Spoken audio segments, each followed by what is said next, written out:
Indicado por Lula para o Supremo Tribunal Federal, Cristiano Zanin será sabatinado hoje na Comissão de Constituição e Justiça do Senado. Se tiver o nome aprovado em plenário, o advogado que tem 47 anos e defendeu o presidente na Lava Jato poderá ficar no STF por 28 anos. É praticamente o tempo de vida de João Pedro Melo. Bom dia, João Pedro. Oi, Carlinha, bom dia. Pois é, um pouquinho novinho, né, gente? Mas olha só...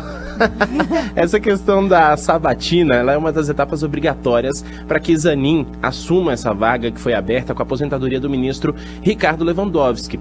Essa sabatina, ela está marcada para logo mais às 10 horas da manhã. Normalmente demora aí 10 a 11 horas ou até mais, né? Esse período de sabatina. A gente teve sabatinas rápidas, por exemplo, no caso de Nunes Marques, no caso também de André Mendonça, que foram os dois últimos indicados para o Supremo Tribunal Federal, mas essa não é a expectativa de Zanin. Os parlamentares, né, os senadores, já disseram que tem muitas perguntas de fato a fazer para ele. E por que eles têm essas perguntas? Exatamente para avaliar o saber jurídico, né, o notável saber jurídico, e também quais são as posições de Zanin para que ele assuma essa vaga no Supremo Tribunal Federal. São perguntas sobre o currículo, sobre a carreira do advogado, a aplicação das leis e também assuntos de relevância nacional. Entre esses assuntos, a gente já tem perguntas relacionadas ao aborto, também direitos da comunidade LGBTQIA+. Como será o rito dessa sabatina? Zanin vai fazer ali inicialmente uma apresentação de 10 minutos, logo depois cada um dos parlamentares, titulares, suplentes ou aqueles que não são membros da comissão, vão poder ter 10 minutos aí para fazer perguntas a Zanin. Não precisa ser uma pergunta única, obviamente, de 10 minutos. Eles têm aí um período para fazer várias perguntas e aí Zanin vai anotando ali a questão para depois fazer as respostas. A gente lembra, a oposição tinha entrado já com um pedido para que não fossem feitas perguntas em bloco. Obviamente, esse requerimento não passou e as perguntas em bloco estão autorizadas. Depois disso, o senador perguntante vai poder apresentar uma réplica de 5 minutos, né, de até 5 minutos, e aí Zanin vai poder apresentar uma tréplica também de até 5 minutos. Quem comanda essa sabatina e também a votação do nome de Zanin é o senador Davi Alcolumbre. Ele é o presidente da Comissão de Constituição e Justiça e já está, inclusive, trabalhando nos bastidores para eventualmente voltar à presidência do Congresso Nacional. Essa comissão pode aprovar ou pode rejeitar o nome de Cristiano Zanin, mas obrigatoriamente, depois dessa decisão da CCJ, o nome dele passa pelo plenário da Casa. E a ideia é de que passe já na sessão de hoje. Lembrando que a ordem do dia está marcada para as 4 horas da tarde. Pode ser que essa sabatina termine antes ou pode ser que ela termine depois. Com isso, a ordem do dia também será atrasada. A expectativa, então, é de que Zanin ainda seja analisado no dia de hoje, no plenário do Senado Federal. Se for aprovado, ele vai estar apto, então, e vai caber à presidente do STF, a ministra Rosa Weber, marcar a data de posse para que Zanin, de fato, ocupe a vaga deixada por Ricardo Lewandowski no Supremo Tribunal Federal. Então, sabatina hoje, votação também no plenário, e aí, depois disso é que vai ser decidido o futuro de Zanin, se vai ou não está aprovado para ocupar essa vaga no Supremo. A partir de que hora, só lembrando? 10 horas da manhã começa essa sabatina, sem hora para terminar. Pode terminar antes das 4 ou pode terminar bem depois disso. A festa não tem hora para acabar. Obrigada, João Pedro. Bom trabalho para você por aí. Até mais. Valeu. E a gente desde ontem está falando aqui sobre como essa é uma semana importante em Brasília. Desde segunda-feira, na verdade, falando sobre como essa semana é importante em Brasília. Mais uma sabatina de Cristiano Zanin para o Supremo Tribunal Federal. A gente tem decisão da nova taxa básica de juros a ser divulgada hoje mais tarde. A gente tem o que mais? A sessão que dá início à votação sobre inelegibilidade do ex-presidente Jair Bolsonaro. E tem nova reunião amanhã da CPI dos atos de 8 de janeiro. A reunião para ouvir um dos condenados por planejar um atentado à bomba perto do aeroporto de Brasília. O Jorge Washington de Oliveira Souza foi preso na véspera do Natal, natural do Pará. Admitiu ter montado o explosivo e participado de manifestações em frente ao QG do Exército. Ontem, a comissão tomou o depoimento do ex-diretor-geral da Polícia Rodoviária Federal, Silvinei Vasquez, acusado de montar bloqueios em estradas durante o segundo turno da eleição presidencial. Ele negou que as blitz tenham sido feitas com o objetivo de prejudicar eleitores que votaram em Lula no primeiro turno. Grande parte dos nossos policiais também eram eleitores do eleito presidente Lula. Além disso, é um crime impossível que não ocorreu e não tem como. Como que nós falaríamos com 13 mil policiais no Brasil, explicando qual era a forma criminosa de operar, sem ter uma conversa por WhatsApp, Telegram, sem ter uma reunião com esses policiais em qualquer delegacia do Brasil, sem ter um e-mail enviado? Será se nenhum desses policiais, que é um número grande de policiais na Polícia Rodoviária Federal, que são de ideologia progressista, de esquerda? Silvinei Vasquez afirmou ainda que apagou o post em que pedia votos a Bolsonaro por causa da polêmica causada depois da publicação e que mantinha uma relação profissional com o ex-presidente. Não, o presidente Bolsonaro, eu nunca fui em nenhuma festa, por exemplo, da filha dele mais nova. Não sou padrinho, não sou parente, nunca votei nele, porque o meu título de eleitor está em Florianópolis, sempre esteve lá, né? O que a gente tinha era uma relação muito profissional e ele sempre com muito carinho com a instituição, né? Por isso que tem várias fotos. Foi um dos questionamentos. Por que o senhor tem foto com o presidente da República lá na ação no Rio de Janeiro? Porque foi o único que deixou eu bater a foto. Nenhum outro presidente autorizou a gente bater foto. Como é que eu ia ter foto com outro presidente? Qual é o orgulho com um servidor público? Qual é o orgulho com um policial?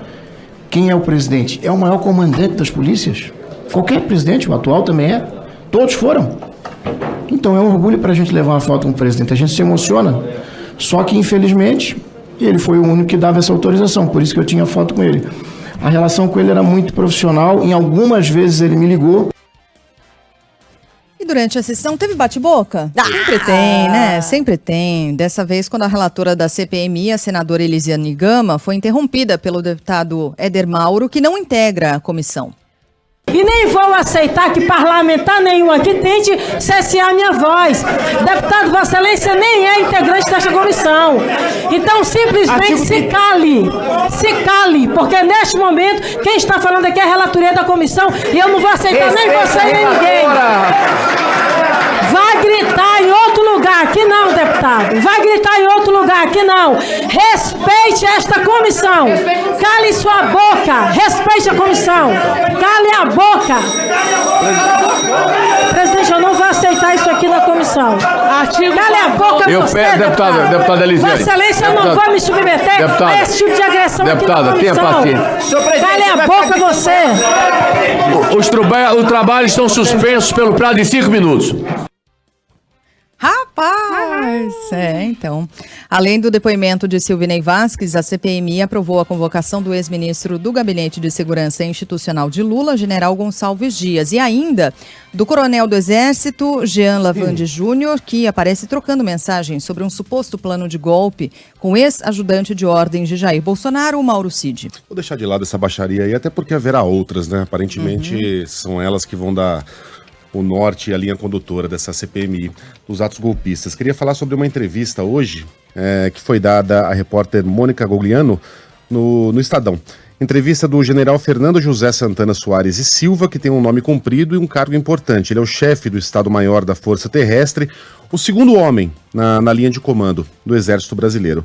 E ele nega que o Exército tenha sido contaminado. O Exército, né? Quando a gente diz o Exército, é a alta cúpula da instituição militar, tenha sido contaminado pela política nos últimos anos e que tenha circulado por esta alta cúpula a ideia de um golpe de Estado, aspas. Nunca quisemos dar nenhum golpe. Tanto não quisemos que não demos. Essa é a lógica. É sério? As Forças Armadas não se envolveram em atos golpistas. Muitos militares da reserva, diz o general, podem ter atuado nesse ou naquele sentido. Entretanto, nós não. O general não é de muitas palavras, dificilmente ele dá entrevistas, mas dessa vez falou ao Estadão. E ele admite, porém, que a política tomou conta, digamos, do chão de fábrica da instituição nos últimos anos. Fomos totalmente capturados pelos assuntos políticos, tragados pela percepção do golpismo. Porém, mantém a ideia de que o Exército é apartidário e apolítico, né? Então ele entra em uma outra contradição aí, mas basicamente diz que o Exército jamais se contaminou pela ideia golpista. Bom, essa lógica de que a prova de que o Exército não quis dar nenhum golpe é que não deu, não é bem assim, né? Não basta o Exército querer dar um golpe de Estado para conseguir. Até porque um golpe de Estado no Brasil teria repercussões internacionais. Dificilmente esse governo golpista duraria mais que 48 horas. Então não é que o Exército estava comprometido, né? Também não estou dizendo que não estivesse. Mas isso aqui, o fato de não termos tido um golpe de Estado no Brasil, não é nenhuma prova de que essa ideia não circulava pelos altos corredores, né?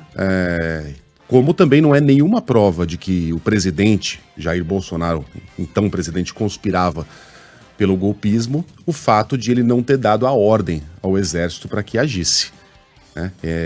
Os personagens em questão aí podem simplesmente ter percebido que não havia ambiente político nem no Brasil, nem fora do Brasil para que isso acontecesse. Agora, essa alegação aí de que o Exército é apartidário e apolítico, sinto muito, essa caiu por terra aí nos últimos 4 anos. A gente viu a atuação de um Braga Neto visitando acampamento golpista em Brasília, a gente viu o general Pazuello fazendo o que quis e desfazendo aqueles absurdos no Ministério da Saúde. Eduardo, um manda, o outro obedece, Pazuello. A gente viu o alto comando do Exército permitir um acampamento com milhares de golpistas em uma área de segurança na capital federal, a algumas centenas de metros da Praça dos Três Poderes. Aquele acampamento por si já era criminoso. Está na Constituição brasileira, você pedir publicamente por golpe de Estado é um crime. Então o Exército permitiu, o alto comando do Exército permitiu que um crime fosse cometido debaixo de suas barbas.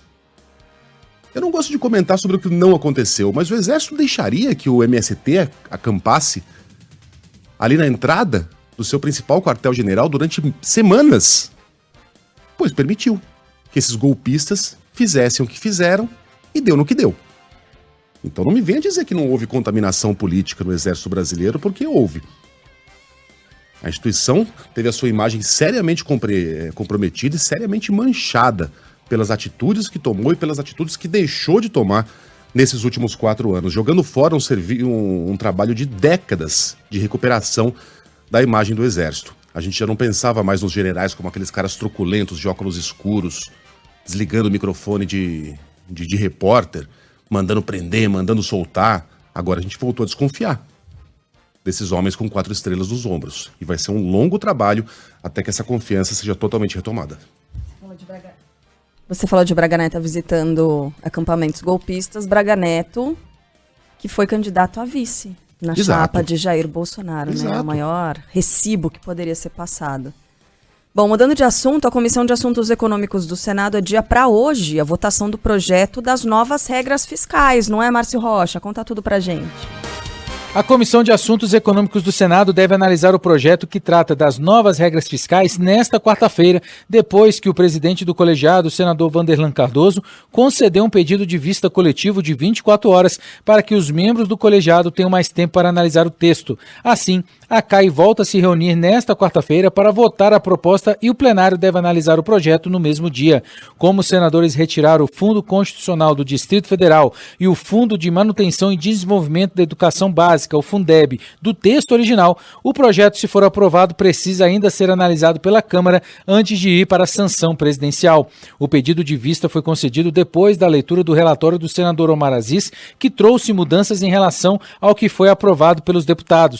Omar afirmou que esse é o texto possível e mais sensato do que a antiga regra fiscal. A lei que vai sair desse projeto, certamente, nos parece a melhor que as forças políticas no Executivo e aqui no Congresso permitem. Seguramente o que nós estamos propondo tem virtudes, representa grande avanço em relação à situação anterior. Na mesma sessão, a CAI aprovou o projeto de lei que prorroga até 2027 a desoneração da folha de pagamento para 17 setores da economia. Entre os contemplados estão os setores de calçados, comunicação, construção civil, entre outros.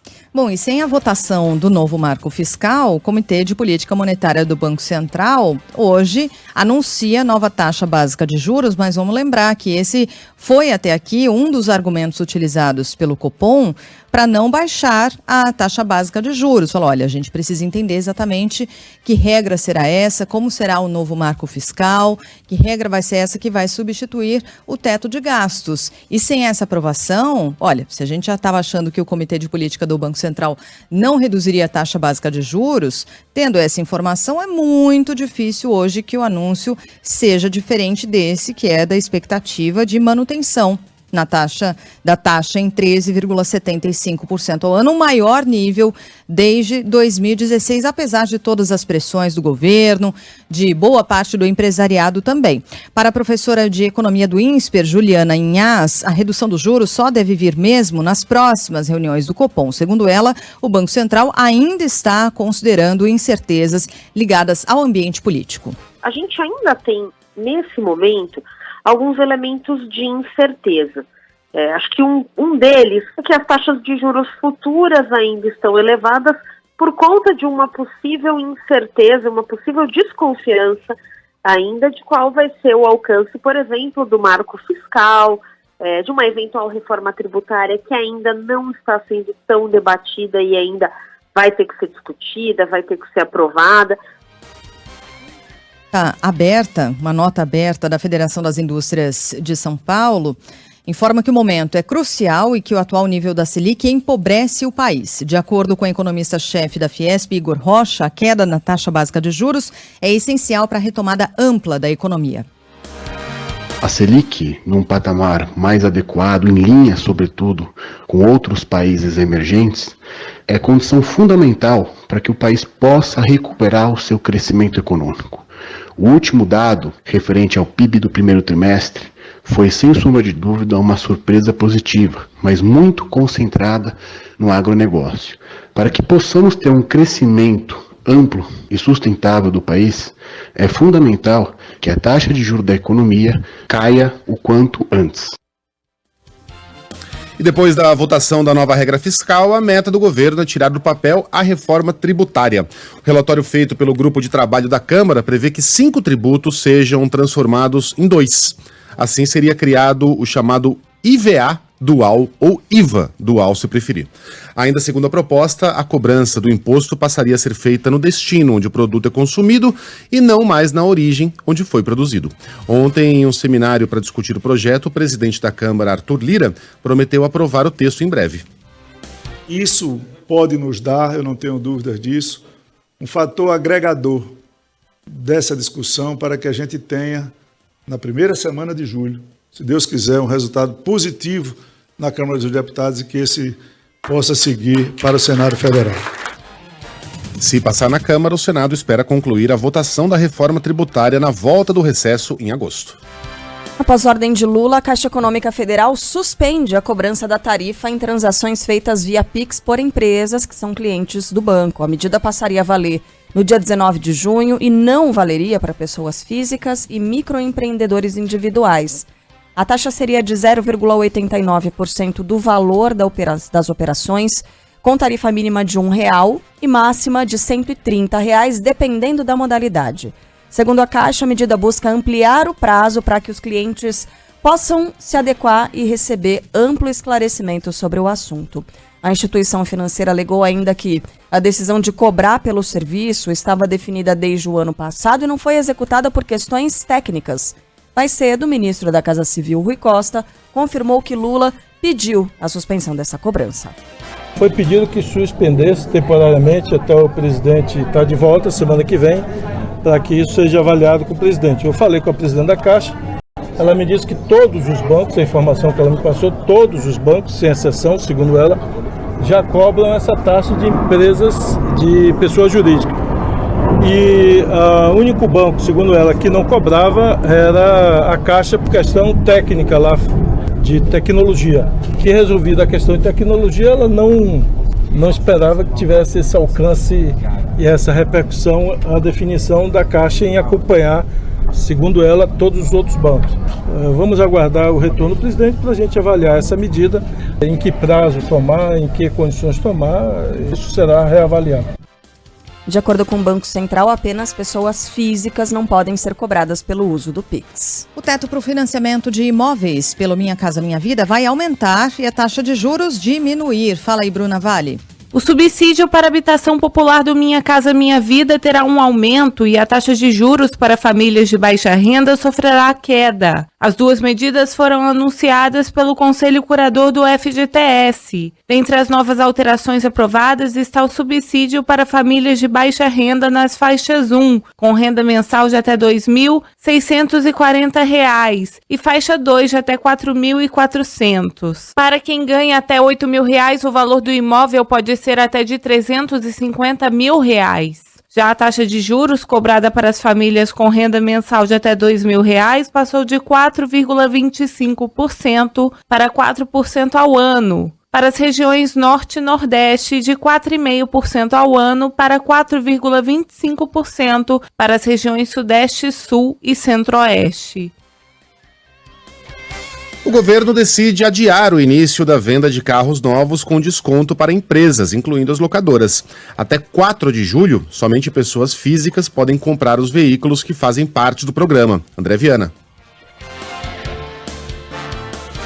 O governo federal decidiu prorrogar por mais 15 dias a exclusividade para pessoas físicas na compra de carros novos com desconto. Originalmente, o período terminaria ontem, dia 20 de junho. Mesmo assim, pessoas jurídicas estão autorizadas a comprar ônibus, vans e caminhões no âmbito do programa a partir desta quarta-feira. Até o momento, o Ministério do Desenvolvimento, Indústria, Comércio e Serviços já liberou R$ 320 milhões em créditos tributários para a venda de carros com desconto, o que equivale a 64% dos recursos colocados à disposição nessa modalidade. No total, o governo reservou R$ 1,5 bilhão para o programa, separando 500 milhões para automóveis, 700 milhões para caminhões e 300 milhões para vans e ônibus. Ontem, o vice-presidente e ministro da Indústria, Comércio e Serviços, Geraldo Alckmin, disse que o governo ainda vai decidir se o programa para baratear os chamados carros populares será estendido. Essa não é uma decisão definitiva, mas provavelmente acabou os 500 milhões, acabou o programa, o estímulo.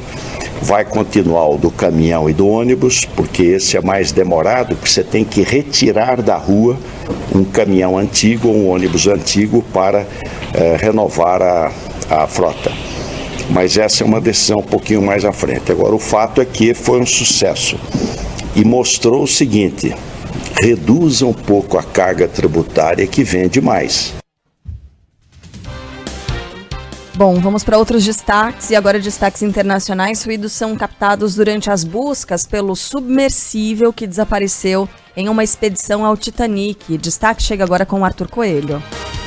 Uma aeronave canadense detecta ruídos subaquáticos durante buscas pelo submersível que desapareceu em uma expedição para os destroços do Titanic no domingo. A Guarda Costeira dos Estados Unidos informou hoje que a descoberta dessa terça levou as equipes a realocar as operações de busca em uma tentativa de explorar a origem dos ruídos. A revista Rolling Stone afirmou que teve acesso a um memorando do governo americano e que os ruídos em questão são batidas e foram ouvidos a cada 30 minutos na área do desaparecimento. Um navio francês se junta aos aviões e embarcações americanas e canadenses na procura pelo submersível com 5 pessoas. Segundo o capitão Jamie Frederick, da Guarda Costeira Americana, o ar que pode estar mantendo os passageiros com vida deve acabar por volta de 7 horas da manhã desta quinta-feira. Our crews are working around the clock to ensure that we are doing everything possible to locate the Titan and the 5 crew members.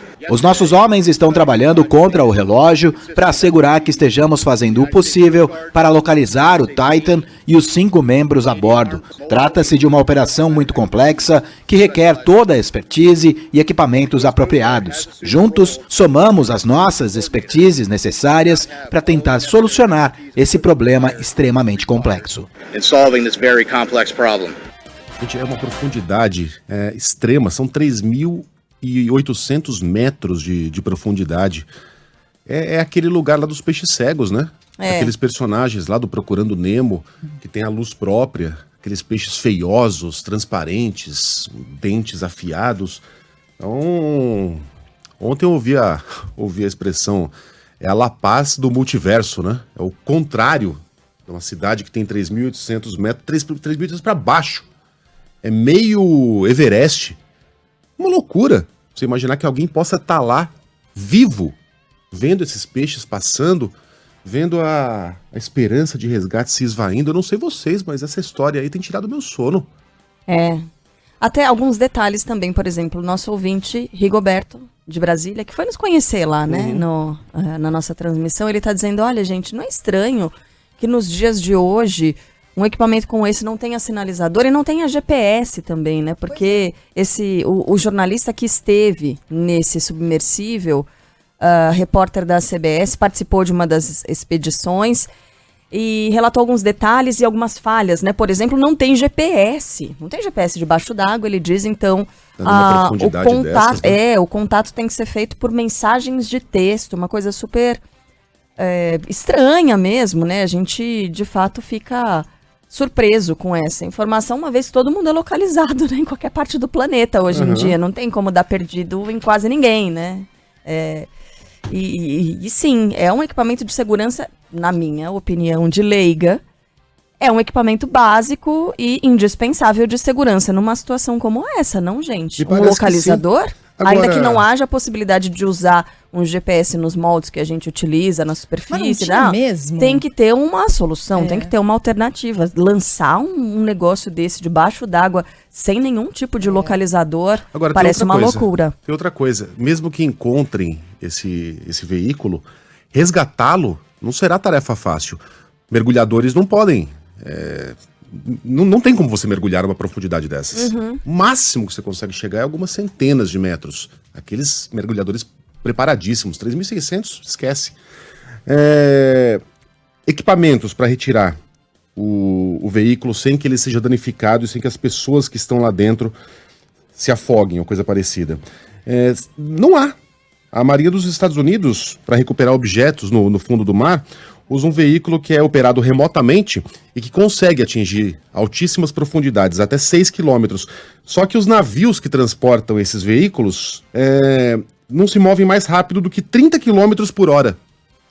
E os destroços do Titanic estão a 600 quilômetros da costa mais próxima, que fica em Newfoundland, no Canadá.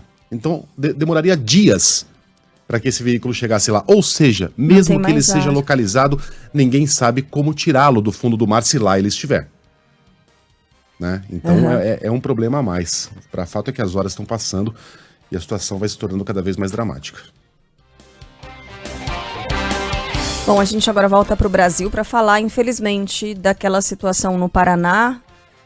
E hoje, com uma atualização chocante também, né? A gente vai falar sobre o autor daqueles ataques na cidade de Cambé. Esse ex-aluno que matou 2 adolescentes. Ontem pela manhã a gente trazia o destaque de que o segundo estudante de 16 anos infelizmente morreu.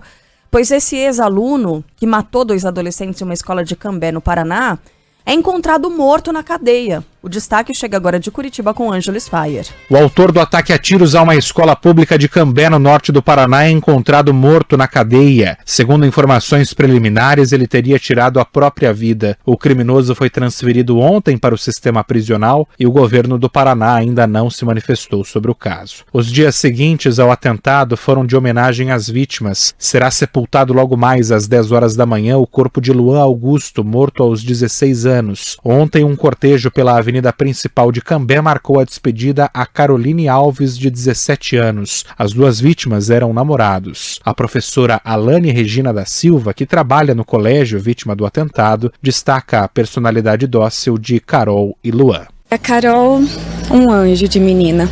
Ela que era prestativa, toda hora ela vinha ver se a gente queria ajuda com alguma coisa. É um doce de menina, meiga, um doce. Ela e o Luan, os dois. É um casal assim, são anjos mesmo, são anjos. Bom, no Rio Grande do Sul cresceu o número de mortes causadas pelo ciclone extratropical que atingiu o estado. Juan Romero tem os detalhes. O Rio Grande do Sul chegou a 16 mortes devido ao ciclone extratropical que atingiu o estado na semana passada. A Defesa Civil Estadual afirma que não há mais desaparecidos e o foco agora é atender a população em vulnerabilidade. São mais de 16 mil pessoas desalojadas e desabrigadas e 14 municípios já haviam decretado situação de emergência. Porto Alegre está em alerta por conta da possibilidade do retorno da chuva. O acumulado nos próximos dias pode chegar a 50 milímetros, o que pode resultar em deslizamentos de terra pelo solo solo ainda encharcado por conta dos últimos temporais. Quem mora em áreas de risco tem como orientação buscar auxílio e abrigo temporário, como explicam o coordenador da Defesa Civil de Porto Alegre, Evaldo Rodrigues Júnior, e o secretário municipal de Habitação, André Machado. Nossa orientação é para que a população que vive nessas áreas procure um local seguro, junto a familiares, amigos ou dentro da estrutura de abrigamento que o município de Porto Alegre oferece para a população. Especialmente aquelas que vivem no Morro Santana, no Morro da Cruz, na região dos bairros Glória e Cascata, onde já ocorreram desmoronamentos ou deslizamentos na última chuva. Em São Paulo, o coach Pablo Marçal nega ser o organizador da maratona que terminou com a morte de um jovem que prestava serviços para uma das empresas fundadas por ele. Bruno da Silva Teixeira, de 26 anos, morreu no último dia 5 de junho ao tentar correr 42 quilômetros em um desafio proposto por colaboradores da X-Grow, criada pelo influenciador e comandada por um sócio dele. A vítima passou mal no quilômetro 15, chegou a ser socorrida para o Hospital Albert Einstein, de Alphaville, na Grande São Paulo, mas não resistiu. O caso é investigado pela Polícia Civil como morte suspeita. Segundo a treinadora e apresentadora do Band News Informa, Camila Rich, o episódio reforça a importância de manter não só os exames em dia, mas também de garantir um profissional capacitado e responsável para acompanhar a rotina. Ela dá um exemplo de como a evolução dos treinos acontece de forma gradual, até mesmo para quem já está acostumado a correr.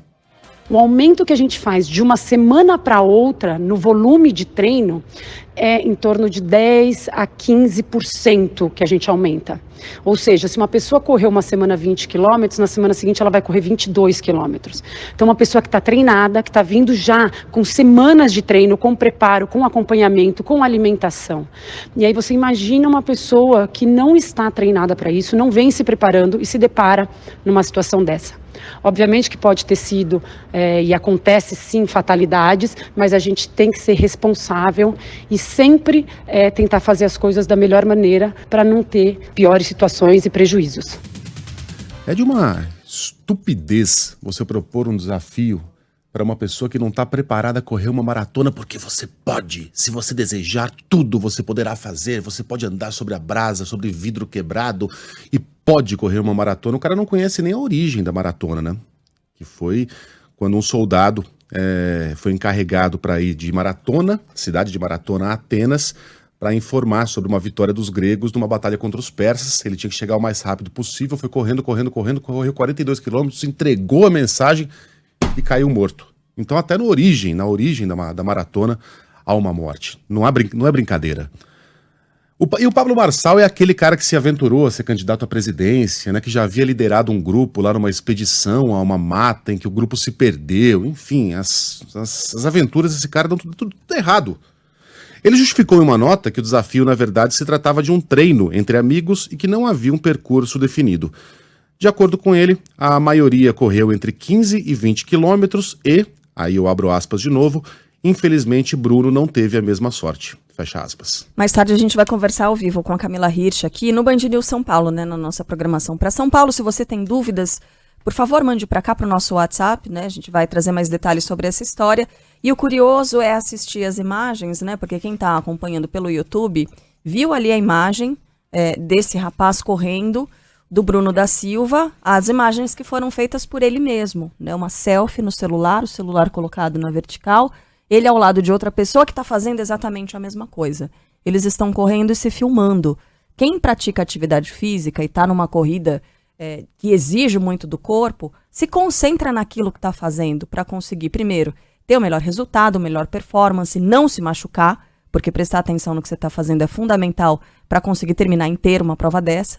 Né? E ali provavelmente ele nem percebeu que estava começando a passar mal, porque ele estava focado em outra coisa, estava focado em mostrar o que ele estava fazendo, e nesse sentido esses coaches influenciam demais, né? Em fazer uma autopropaganda, em colocar todo mundo para assistir o que você está fazendo. Então muito provavelmente projetar uma imagem, isso, né, de vencedor, vitoriosa. Isso, então provavelmente ele nem percebeu que estava começando a passar mal, porque não estava prestando atenção no que estava fazendo. Isso é muito triste, né? Agora, essa tentativa do Pablo Marçal de tentar se desvencilhar da história, né, de falar, olha, não tem nada a ver comigo, negar envolvimento, é importante que a gente diga que essa empresa, X-Grow, ela foi criada pelo Marçal.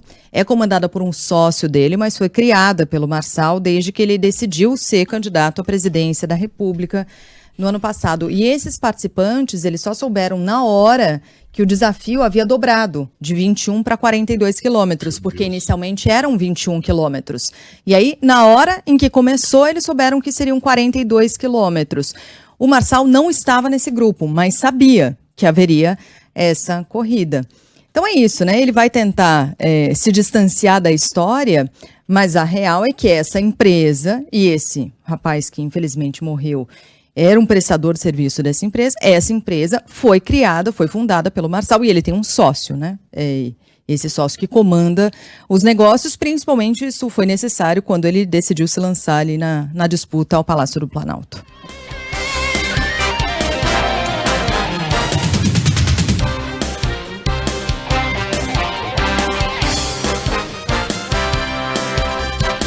Bom, agora alguns destaques do esporte. A seleção brasileira volta a campo no dia 4 de setembro pela primeira rodada das eliminatórias para a Copa do Mundo de 2026. O adversário vai ser a Bolívia. Ontem, que é favorita. A favorita nesse caso, né? Caramba, porque ontem, minha nossa, tomar 4 gols de Senegal numa virada que deu a vitória para a seleção de Senegal. Que coisa, Brasil! Conta pra gente, Bruno Camarão. A seleção brasileira volta a sofrer mais de 3 gols no mesmo jogo pela primeira vez desde o fatídico 7-1 diante da Alemanha, na semifinal da Copa do Mundo de 2014 no Mineirão. Ontem o time comandado pelo interino Ramon Menezes caiu de virada por 4-2 diante de Senegal, em amistoso realizado em Lisboa. Para o técnico do Sub-20, porém, deve-se valorizar a qualidade do rival africano, que, segundo ele, teve uma característica em especial. Eles conseguiram ser mais efetivos assim, no último terço do campo, né? Nas oportunidades que eles tiveram, eles conseguiram fazer o gol. Que foram pouquíssimas oportunidades, mas eles conseguiram fazer os gols. Em 3 jogos à frente do Brasil, Ramon perdeu ainda por 2-1 para Marrocos e só conseguiu vencer Guiné. Em setembro, começam as eliminatórias da Copa do Mundo de 2026.